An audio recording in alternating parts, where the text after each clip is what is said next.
Hello friends, welcome back Spain news channel நண்பர்களே. இன்னைக்கு இந்த வீடியோவில் மிக முக்கியமான ஒரு ஜோதிட தாள்களை தான் இப்போ இந்த வீடியோவில் அதிரடியாக பார்க்க போகிறோம். அதிரடியாக பார்க்குறதுக்கு முன்னாடி என்ன ஜோதிட தாள்கள் பார்க்க போகிறோம் அப்படிங்கிறத இன்ட்ரோவில் ஷேர் பண்ணுறேன். என்ன ஜோதிட தாள்கள் பார்க்க போகிறோம் அப்படிங்கிறத இன்ட்ரோவில் தெரிஞ்சுக்குங்க. இப்போ 2025 ஆண்டில் கடைசி நாட்களை நோக்கி பயணம் செய்துட்ருக்குறோம். ஆண்டு தொடங்கினதும் தெரியல, ஆண்டு முடியக்கூடியறதுக்கு இன்னும் 10 நாட்களே இருக்குது. இந்த 10 நாட்கள் முடிந்ததுக்கு பின்னாடி புதிய வருடமானது பிறக்க போகுது. புதிய வருடம் பிறக்கிறதுக்கு முன்னாடி ஆண்டுடைய கடைசி 10 நாட்கள் கடக ராசியை சேர்ந்தவர்களுக்கு தலைவிதி இப்படி மாறப்போகுது என்பது குறிப்பிடப்படுது. அந்த குறிப்பிடப்பட்ட தலைவிதியை தான் இந்த வீடியோவில் ஷேர் பண்ண போகிறேன். கடக ராசிக்காரங்க உங்கள் ராசிக்கு என்ன தலைவிதி மாறும் அப்படிங்கிறத தெரிஞ்சு அதற்கேற்ப நடந்து பலன் பெறுங்க. ஏன்னா இப்போ உங்களுக்கு நடக்கக்கூடிய விஷயங்களை நீங்கள் தெரிஞ்சு இதற்கேற்ப நடந்துக்கிட்டாதான் புதிய வருடம் உங்களால் சமாளித்து வெற்றி பெற முடியும். ஸோ கிரகநிலைகளால் என்ன நடக்கும் அப்படிங்கிற விஷயங்களை தெளிவாக இந்த வீடியோவில் கடக ராசிக்காரங்க தெரிஞ்சுக்குங்க. கடக ராசிக்காரங்க புனர்பூசம் 4ஆம் பாதம் பூஷம் ஆயில்ய நட்சத்திரத்தில் பிறந்தவங்களுக்கு நான் சொல்லக்கூடிய கணிப்பு கரெக்டாக இருக்கும். ஸோ கடக ராசிக்காரங்க இந்த நட்சத்திரத்தில் பிறந்தவங்க வீடியோவை ஸ்கிப் பண்ணாமல் ஃபுல்லாக பாருங்கள். முதல்ல உங்களுக்கு கிரகநிலைகள் என்ன மாதிரி அமைஞ்சிருக்கு அப்படிங்கிறத சொல்கிறேன். கிரகநிலைகள் எப்படி அமைஞ்சிருக்கு அப்படிங்கிறத ஃபஸ்ட்டு தெரிஞ்சுக்குங்க. ராசியில் குரு வகரத்தோடு இருக்கிறாரு. தடவாக்கு குடும்பஸ்தானத்தில் கேது இருக்கிறாரு. சுகஸ்தானத்தில் புதன் இருக்கிறாரு.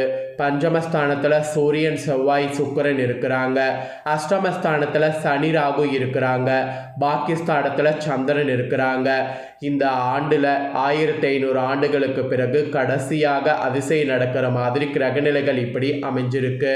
ஸோ இதனோட அடிப்படையில் கடகராசிக்கு இறுதி அபாயமானது இந்த ஆண்டில் ஏற்படுமா ஏற்படாதா அப்படிங்கிற முக்கியமான ஜோதிட தாள்களை தான் இந்த வீடியோவில் பலன்களாக உங்களுக்கு ஷேர் பண்ண போகிறேன். ஸோ என்ன பலன்கள் கிடைக்கும் அப்படிங்கிறது தெரிஞ்சு அதற்கேற்ப நடந்து பலன் பெறுங்க. வாக்கு திறமையும் எளிதில் கோபமடையாத குணமும் கொண்ட கடகராசினருக்கு இந்த ஆண்டுடைய கடைசி நாட்கள் காரிய அனுகூலமானது உண்டாக போகுது. மெயினாக எடுத்த காரியத்தை திறமையாக செய்து முடிக்க தேவையான உதவிகள் உங்களுக்கு கிடைக்கும். அது மட்டும் இல்லாமல் உங்கள் சுய நம்பிக்கையானது அதிகரிக்கும்.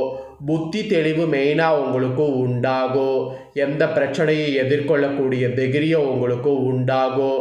மனதை அதனால் கவலை கொள்ள செய்த பிரச்சனைகளில் எதிர்பாராத திருப்பங்கள் ஏற்பட்டு சாதகமான பலன் கிடைக்க பெறுவீங்க. இந்த மாதிரி ஆண்டுடைய கடைசி நாட்கள் உங்களுக்கு சாதகமாக இருக்குதுன்னா அது ஆச்சரியப்படுறதுக்குள்ள கிரகநிலைகள் அந்த மாதிரி சூப்பராக அமைஞ்சிருக்கு. தொழில் வியாபாரத்தில் கூட முன்னேற்ற பாதையில் செல்லும். சிறப்பாக செயல்பட முடியும் என்ற நம்பிக்கை உங்களுக்குள்ளே ஏற்படும். எதிர்பார்த்த பட உதவியும் கிடைக்க பெறும். வேலை தேடிக்கொண்டிருக்கக்கூடிய உங்கள் ராசிக்காரங்களுக்கு உத்தியோக வாய்ப்புகள் இந்த ஆண்டுடைய கடைசி 10 நாட்களில் வரும். முக்கிய நபர்களுடைய உதவியும் கிடைக்கும். இதில் என்ன ஒரு ஸ்பெஷல் விஷயம்னா குடும்பத்துடைய நிறைய தேவையற்ற பிரச்சனைகள் தலை தூக்க செய்கிறது எல்லாமே நீங்கள் முயற்சி பண்ணிங்கன்னா அதை ஈஸியாக காலி செய்ய முடியும். எனவே சாதுரியமாக பேசி எதையும் சமாளிக்கிறது தான் உங்கள் திறமை. பொதுவான காரியங்களை ஈடுபடும் போது கவனமாக இருப்பது நல்லது. வாகனங்களை பயன்படுத்தும் போது எச்சரிக்கையாக இருப்பது நல்லது. பெண்களுக்கு கூட எந்த ஒரு விவகாரத்தையும் எதிர்கொள்வதற்கு மன வலிமையானது உண்டாகும். அந்த மன வலிமை உண்டாகிறத கொண்டு நீங்கள் எதிர்கொள்வது ரொம்ப முக்கியம். எதிலும் ஒரு கூடுதல் கவனத்தோடு இருப்பது நல்லது. அப்புறம் அரசியல்வாதிகளை பொறுத்த வரைக்கும் ஆண்டுடைய கடைசி நாட்கள் தொண்டர்களுடைய ஆதரவோடு செயற்காரிய செயல்களை செய்வதற்கு வாய்ப்பு கிடைக்கும். கட்சி தலைமை இடத்துல நல்ல பெயரை காப்பாற்றி கொள்ளவும் வாய்ப்பு கிடைக்கும். சச்சரவுகளில் சம்மந்தப்பட்டு மாட்டிக்கொள்ள வேண்டாம். அதனால் அதில் தள்ளி இருக்கிறது நல்லது. அப்புறம் கலைத்துறையை சேர்ந்தவர்களுக்கு கடினமாக உழைத்தால்தான் துறையில் வெற்றி வாகையை சூட முடியும். மற்றபடி உங்கள் வேலைகளை குறிப்பிட்ட காலத்திற்குள் முடித்து விடுவது நல்லது. உங்கள் திறமைகளை மக்கள் ஏற்றுக்கொள்வாங்க. சக கலைஞர்களையும் அனுசரித்து நடந்து கொள்ளும்.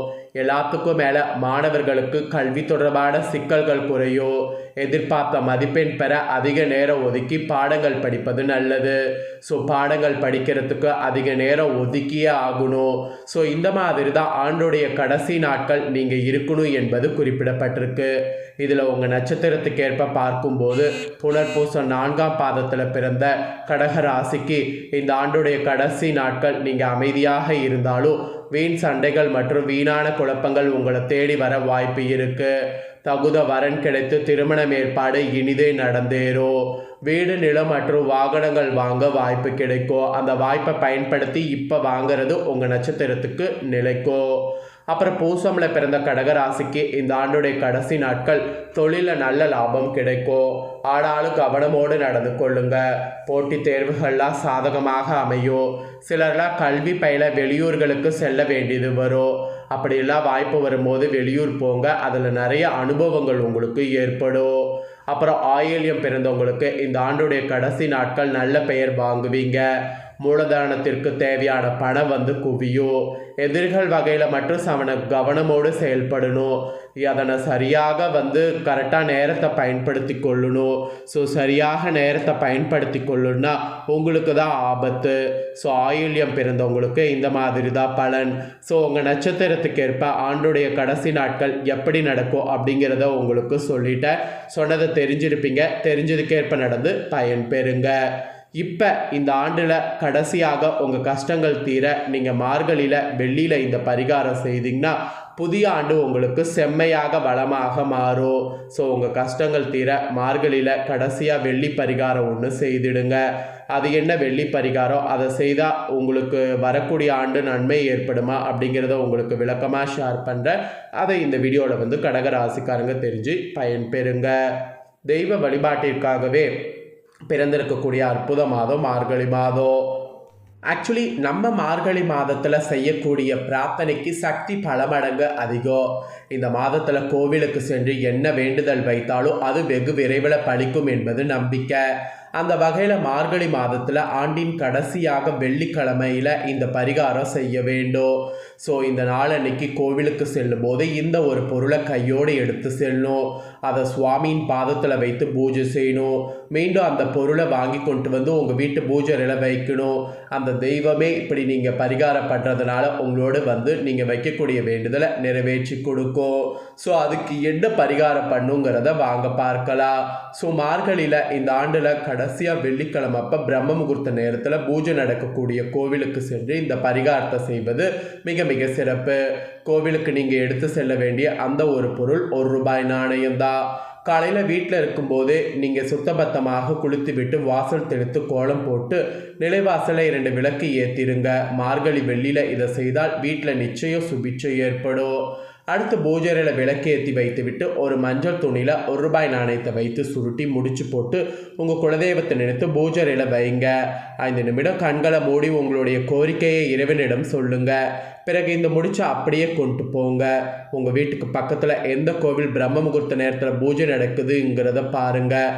அந்த கோவிலுக்கு எடுத்து சென்று இந்த முடிச்ச குருக்களிடம் கொடுத்து இறைவன் பாதத்தில் வைத்து பூஜை செய்யும் தரும்படி சொல்லுங்கள். உங்கள் பெயர் நட்சத்திரம் சொல்லி அர்ச்சனை செய்து கொள்ளுங்க. பிறகு வழிபாடை செய்து முடித்துவிட்டு வீடு திரும்பும்போது இந்த முடிச்ச இறைவனுடைய பாதத்திலிருந்து திரும்பவும் பெற்றுக்கொள்ளுங்க. முடிச்ச கையில் வைத்து கொண்டு கோயிலை 3 முறை வள நேராக வீட்டுக்கு இதை உங்கள் வீட்டு பீரோவிலோ அல்லது பூஜையிலையோ பத்திரப்படுத்தி வைங்க. நிச்சயம் நீங்கள் வேண்டி வழிபாடு செய்த இந்த ஒரு விஷயம் அந்த தெய்வம் உங்கள் கூடவே நிறைவேற்றி கொடுக்கும். சிவன், அம்மன், பெருமாள் இப்படி எந்த கோவிலில் வேண்டுமென்றாலும் இந்த முடிச்சை வைத்து எடுக்கலாம். இன்னும் சொல்லப்போனால் முருகர் கோவில், பிள்ளையார் கோவிலில் கூட இந்த பரிகாரத்தை செய்யலாம். ஆனால் இது எல்லாமே சூரிய உதயத்துக்கு முன்பு நான் சொன்ன அத்தனை விஷயங்களும் செய்து முடித்திருக்க வேண்டும். இந்த ஆண்டில் கடைசியாக மார்கழியில் நீங்கள் இதை செய்தீங்கன்னா வரக்கூடிய ஆண்டு உங்கள் கோரிக்கை நிறைவேற வாய்ப்பு இருக்குது. என்ன நினைத்து இந்த முடிச்சை நீங்கள் கட்டி வைத்தீர்களோ அந்த கோரிக்கை இறைவன் சீக்கிரம் நிறைவேற்றி வைப்பான். திருமண தடை விலக, குழந்தை பாக்கியம் கிடைக்க, வேலை கிடைக்க, கடன் சுமை குறைய, வருமானம் அதிகரிக்க, இந்த மாதிரி என்ன வேண்டுதல் வேண்டுமென்றாலும் வைத்து கொள்ளலாம். அது உங்கள் தகுதிக்கேற்ற வேண்டுதலாக இருக்க வேண்டும். வேண்டுதல் நிறைவேறிய பிறகு இந்த காணிக்கை கொண்டு போய் குலதெய்வ கோவிலில் செலுத்திவிட்டு வந்துவிடுங்க. இவ்வளவுதான் பரிகாரம். இந்த எளிமையான பரிகாரத்தை ஆண்டுடைய கடைசியாக செய்பவர்களுக்கு நிச்சயம் பல மடங்கு பலன் புதிய ஆண்டில் கிடைக்கும். ஸோ அதனால் கடக ராசிக்காரங்க நம்பிக்கையோட இந்த பரிகாரத்தை செய்து பலன் பெறுங்க. ஸோ கடக ராசிக்காரங்க இந்த ஒரு வீடியோவை ஃபுல்லாக பார்த்துருந்தீங்கன்னா உங்கள் ராசிக்கான பலன்களும் பரிகாரங்களும் தெரிஞ்சதும் யூஸ்ஃபுல்லாக இருந்திருக்கும். யூஸ்ஃபுல்லாக இருந்ததுன்னா இதை உங்கள் ஃப்ரெண்ட்ஸ் ஃபேமிலிக்கு லைக் பண்ணி ஷேர் பண்ணுங்கள். நீங்கள் பார்த்து பயன்பெறுவது போல் உங்கள் ஃப்ரெண்ட்ஸ் ஃபேமிலியில் இருக்கிறவங்களும் கடக ராசிக்காரங்களாக இருந்தாங்கன்னா இந்த தாள்களை பார்த்து இதற்கேற்ப நடந்து பயன்பெறட்டும். இதே போல் புதிய அப்டேட்டான நிறைய வீடியோ நம்ம சேனலில் போடப்படும். அதை எல்லாமே உடனுக்குடனே தெரிந்து கொள்ள மறக்காமல் நம்ம சேனலை சப்ஸ்கிரைப் பண்ணுங்கள், கூட பெல் பண்ண ப்ரெஸ் பண்ணுங்கள். அதை நீங்கள் பண்ணிட்டீங்கன்னா இனி நான் போகிற மற்ற அப்டேட்டான எல்லா வீடியோஸும் உடனுக்குடனே தெரிந்து கொள்ளலாம். ஸோ மறக்காமல் பண்ணுங்கள். நெக்ஸ்ட் இதே போல் சுவாரஸ்யமாக வேறொரு வீடியோவில் உங்களை சந்திக்கிறேன். நன்றி, வணக்கம்.